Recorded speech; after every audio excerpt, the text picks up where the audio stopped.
अरे भाई भाई भाई, इतने सारे गाड़ियों में से तो मैं पहचान ही नहीं पाऊंगा कि कौन सा गाड़ी चोर चुरा कर ले जा रहा है। लेकिन फिर भी देखते हैं मैं पहचान पाता हूं या नहीं।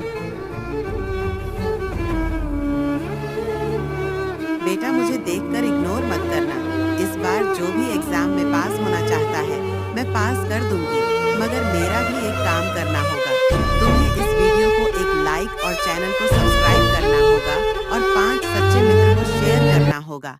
और मेरे बेटे, जाते जाते कमेंट में सरस्वती माँ लिख दो और इसका तो पापड़ी बन